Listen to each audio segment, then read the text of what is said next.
Are you dreaming about packing your bags and living somewhere beautiful, exciting, but still affordable? Because whether you're planning to retire abroad or looking to leave the US for a better quality of life, you are not alone. More Americans than ever are exploring life overseas than ever before. In today's video, we're sharing what we consider to be some of the best 7 countries for long-term stays if you're thinking about moving abroad. And since we've experienced living in these countries firsthand, we're giving you the real tea on what it's actually like. We're going to cover everything you need to know, from the cost of living, culture, healthcare, accommodations, things to do, and of course, safety. And this list won't just cover the usual countries you hear about in every move abroad video. A few of these destinations most people completely overlook, but could actually give you a better quality of life for less. First up is a place that is often misunderstood, but once you experience it for yourself, you'll see why it deserves a chance. We see this country get a bad rep all the time, but it surprised us in the best way. Brazil is usually portrayed in the news as an unsafe country, but after living there for 3 months between Rio de Janeiro and Sao Paulo, we can confidently say it is not the chaotic danger zone that people make it out to be.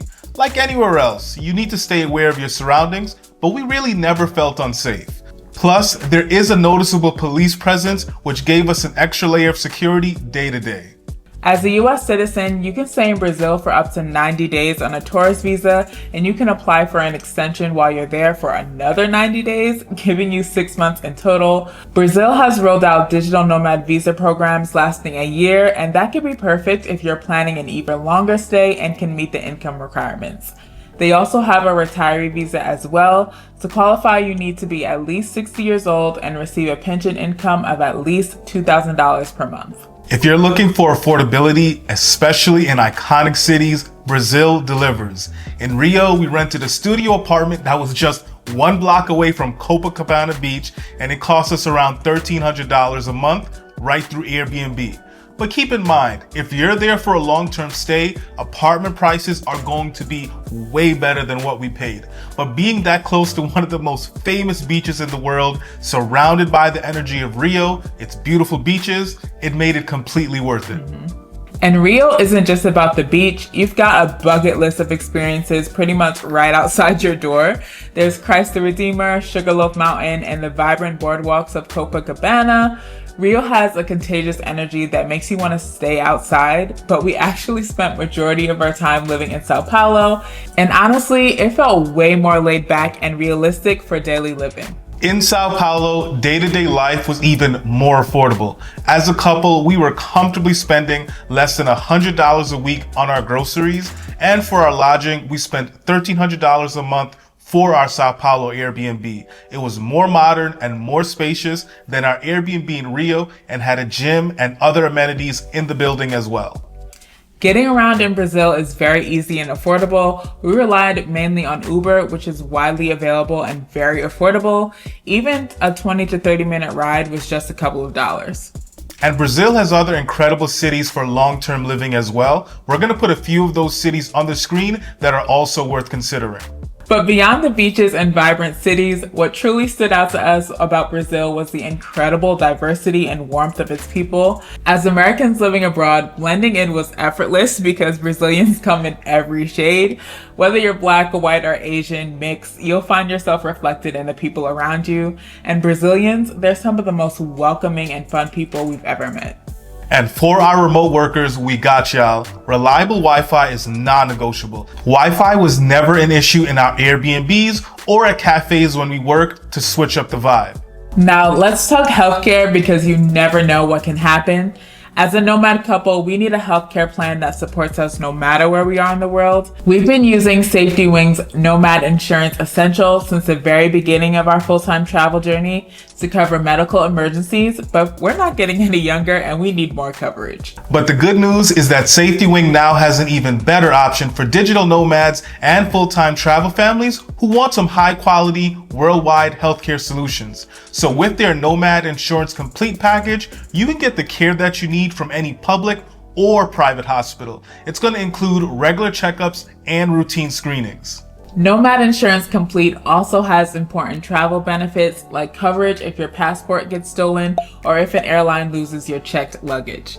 For more info, scan our QR code on the screen and click our affiliate link in the description to keep your mind at ease when you're traveling. And if you don't have worldwide travel insurance, Brazil itself does have a great healthcare system, offering free healthcare to residents and even visitors too.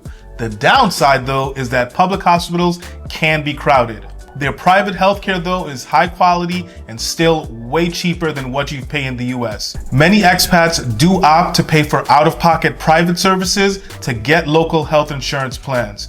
Either way, if you're worried about healthcare abroad, Brazil is a great option. If there's one major challenge we faced in Brazil though, it was the language barrier. English is not widely spoken, even in major cities like Rio and Sao Paulo. At times, this made basic things like shopping or ordering food a little interesting, but the upside is that Brazilians are incredibly patient and genuinely try to help. Google Translate became our best friend, and if you're planning to stay long term, we highly recommend brushing up on some basic Portuguese. It'll make your experience so much smoother. But switching gears to the next country, when most people think about living abroad, South Africa usually isn't the first country that comes to mind. But after living in both Cape Town and Johannesburg, we can confidently say it absolutely should be. South Africa allows US citizens to stay for up to 90 days on a tourist visa, and extensions are possible if you plan ahead. For longer stays, you can explore their digital nomad visa or retirement visa. So with their digital nomad visa, you can legally live and work in South Africa for up to 3 years. To qualify, you'll need to prove a minimum annual income of about $37,500. And to qualify for the retirement visa, you need to prove a monthly income of at least $2,000, which can come in these income sources. There's no minimum age restriction, and you don't have to be officially retired by the US standards to qualify. The retirement visa is typically valid for up to 4 years and it's renewable as long as you continue to meet the financial criteria. It allows you to live in South Africa, exit and re-enter freely. And if you're planning to bring a spouse or a partner, they don't need to meet their financial requirements separately. With such a fairly easy visa situation, South Africa should definitely be considered. But what might really seal the deal is the cost of living. We spent over a month living in Johannesburg, renting a spacious, fully furnished studio apartment on Airbnb for just $847 for 35 nights. And we're talking full amenities, balcony, washing machine, great Wi-Fi, and everything that we needed to live comfortably while still saving money. Now, it's important to mention the neighborhood we stayed in, Dorfentine, was more affordable because it wasn't the safest, most polished part of the city, but it was centrally located just minutes from vibrant spots like Maboneng and a short ride from Rosebank and Sandton. If you want to prioritize safety and convenience, you can absolutely find great accommodations in Johannesburg's nicer, more developed neighborhoods. You just have to pay a little bit more. We'll talk more about safety in South Africa in a bit, but let's wrap up accommodation costs. Cape Town also has great lodging for rent as well. We rented one with an amazing view of Table Mountain that had more than enough space for work and was in a central location, so we could pretty much walk to the majority of the places we wanted to go. For $1,500 a month, we were very satisfied. One thing we really appreciated about living in South Africa was how affordable it was to eat well. Fresh fruits and vegetables, especially options like guava, peaches, mango, and okra, were not only abundant, but shockingly affordable compared to what we were paying back home in the States. It felt amazing to incorporate such a variety of produce into our diet without breaking the bank. So Cape Town and Johannesburg are gonna offer you two very different lifestyles depending on what you're looking for, but each of them is beautiful in their own way. Cape Town has some of the most beautiful beaches and landscapes we have ever seen, hiking trails, and a more laid-back coastal vibe.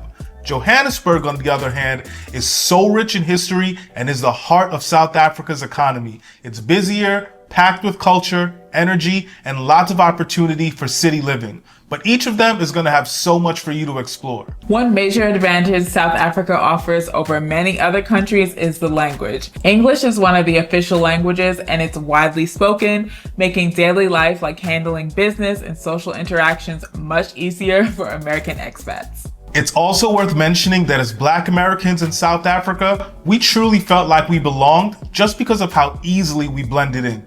I lost count on how many people came up to me thinking I was Zulu, but yeah, once I started speaking, they figured out pretty quickly where I was from.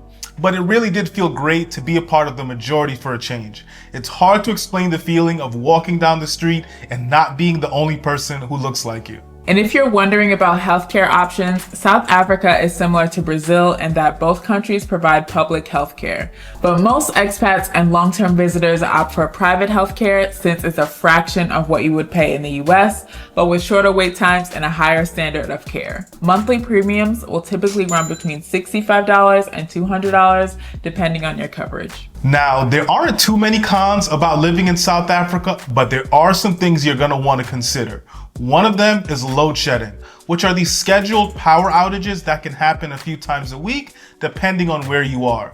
Some neighborhoods and apartments are better equipped with backup generators or inverters, but it's something that you're gonna want to plan for.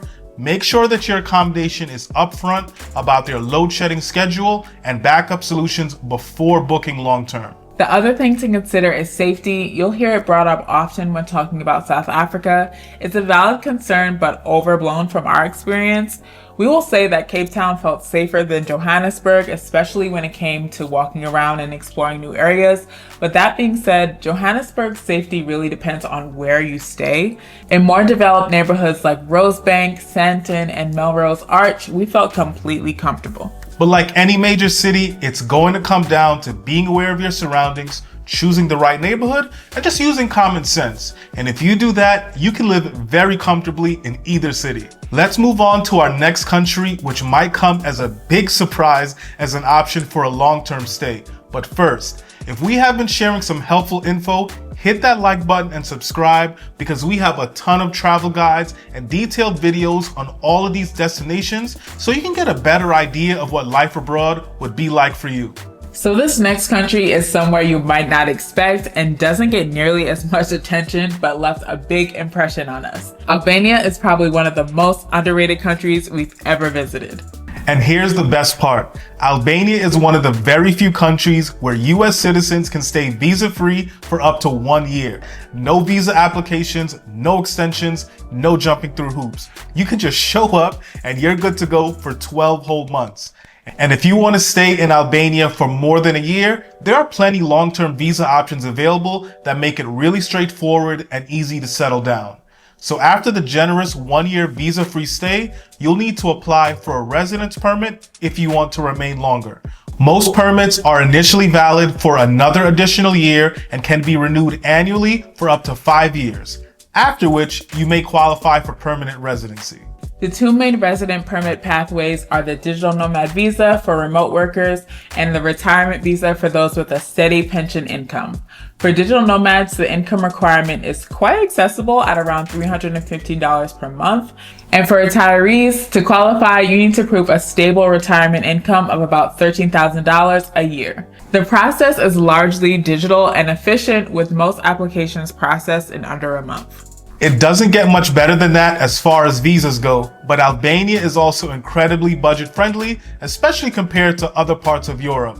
In Tirana, which is the capital of Albania, we spent $859 for 34 nights in a comfortable, well-located Airbnb. And that wasn't a fluke. Housing is consistently affordable.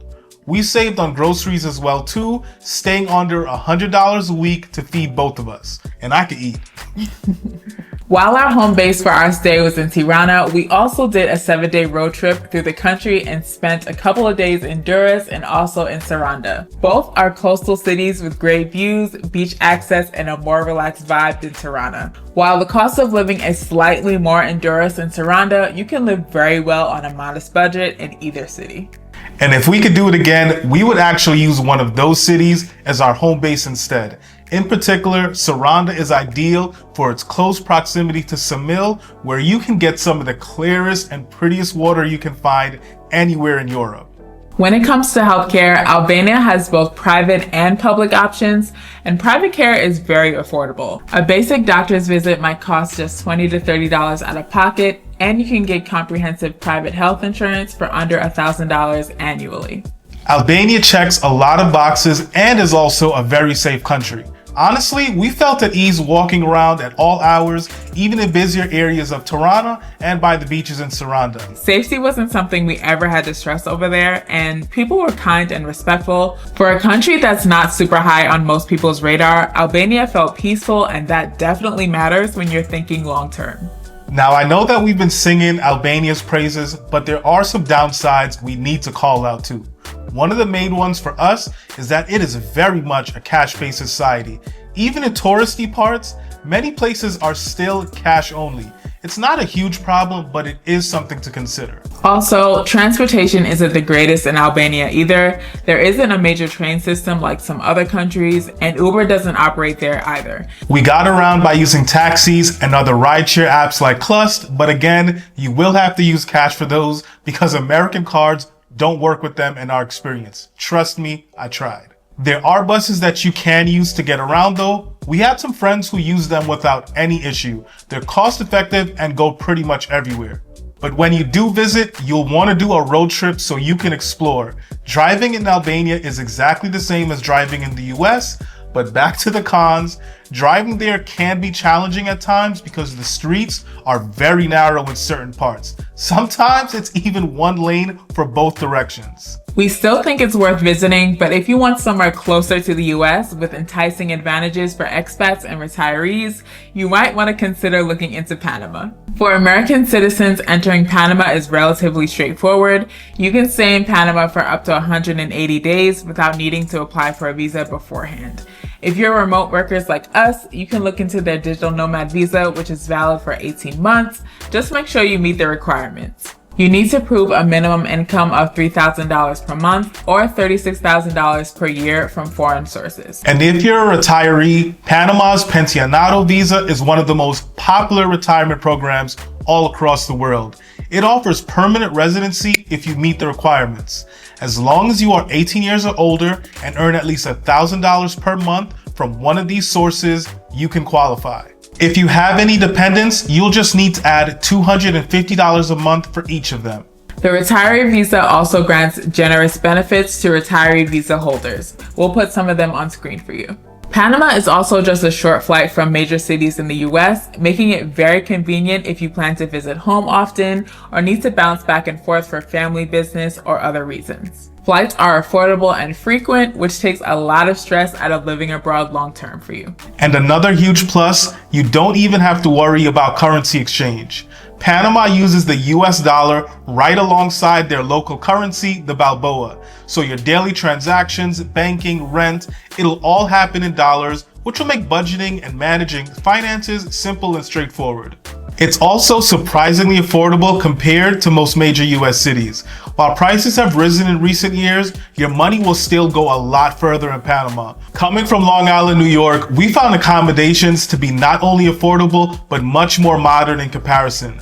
Back when we were in Long Island, we were paying $1,500 a month for a small, outdated apartment, but in Panama City, for roughly the same price, we got a really spacious, modern living space. It had brand new appliances, balcony, you name it. And outside of the capital in places like Boquete or David, you could find comfortable rentals for even less. And when it comes to our grocery shopping, as a couple, we consistently kept our weekly grocery bill under $100, and this included fresh produce, meats, and even some imported items.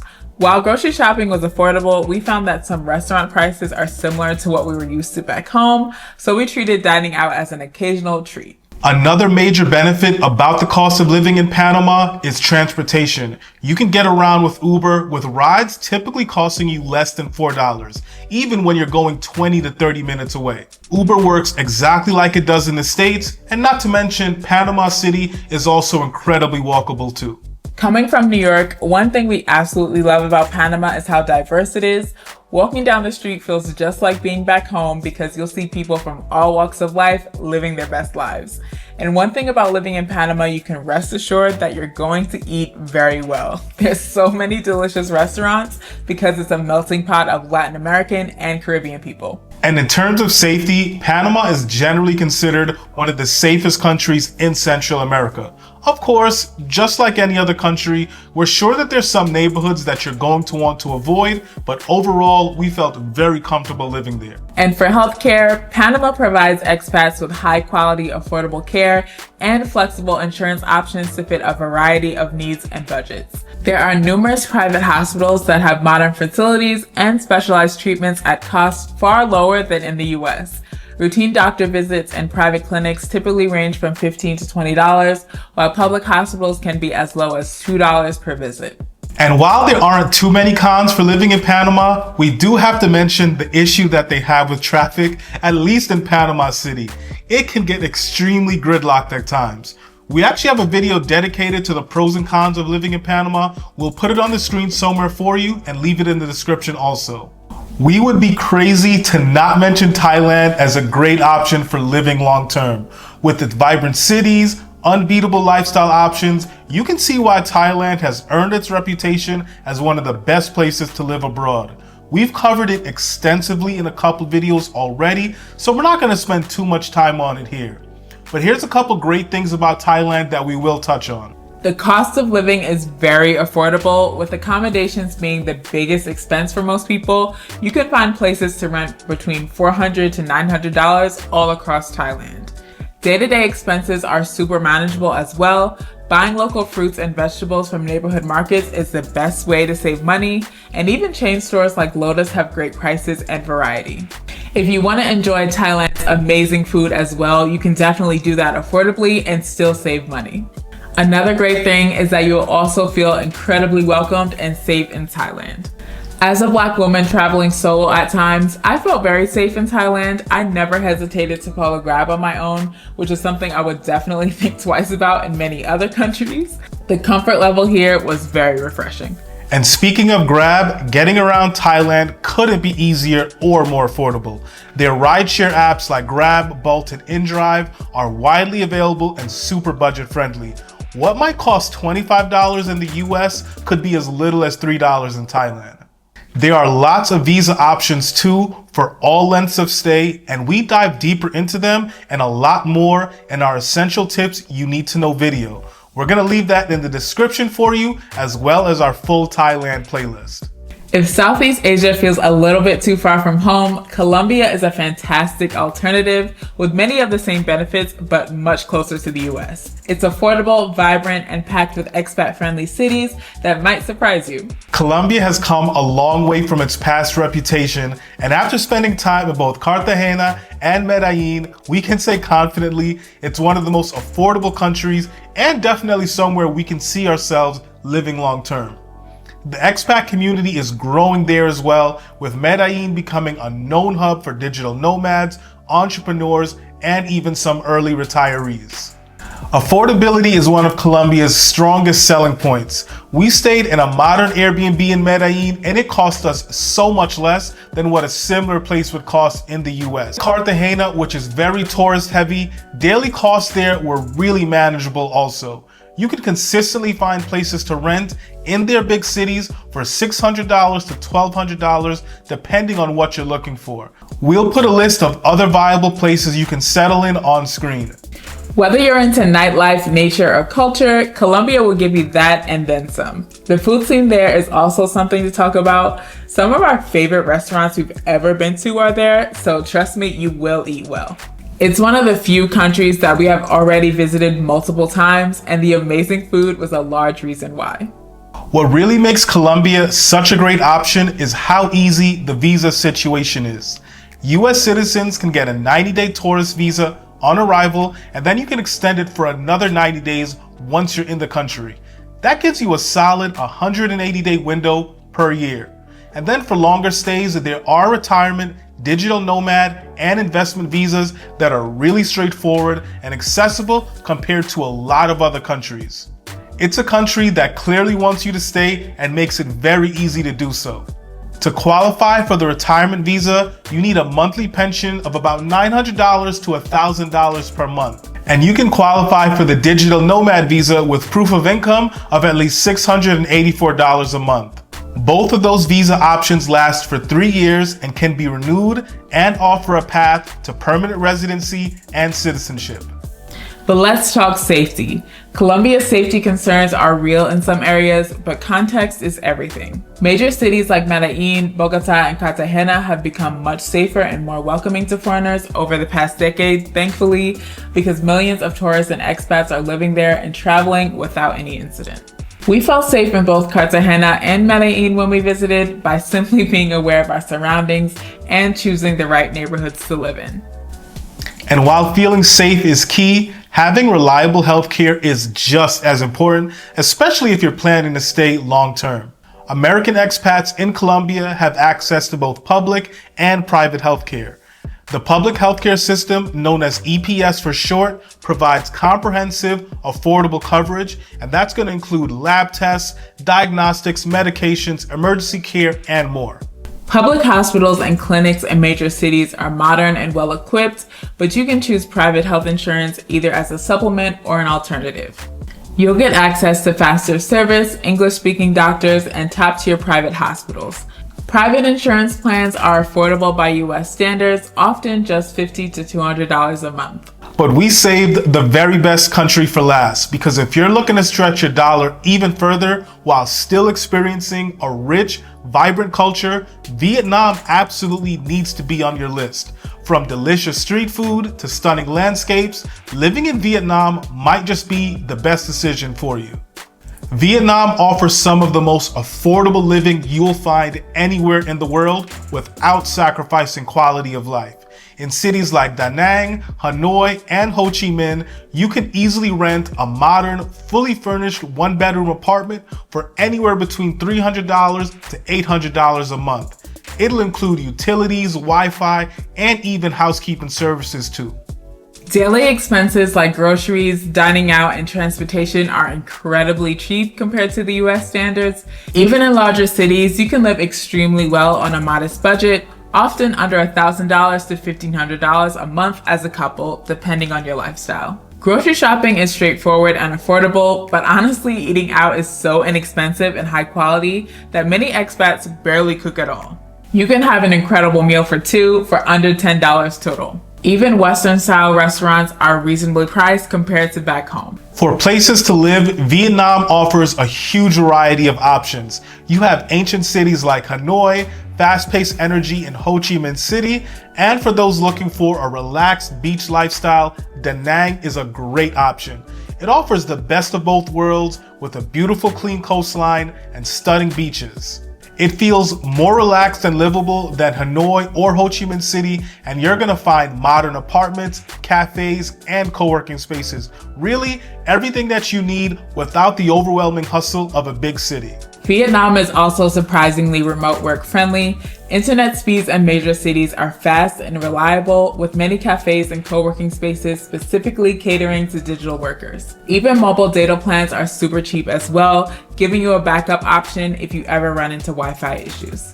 But while there are so many things about a long-term stay in Vietnam, one of the major cons we have to mention is that there isn't a great or easy path to a long-term stay visa. As of now, they still don't have a digital nomad or retirement visa, but there is still a path to a long-term stay. US citizens can apply for an e-visa that allows for stays for up to 90 days, and many expats do visa runs to nearby countries like Thailand, Malaysia, or Laos to reset their stay. Instead of waiting the usual 3 to 8 business days, some agencies can get you approval in as little as 1 to 4 hours.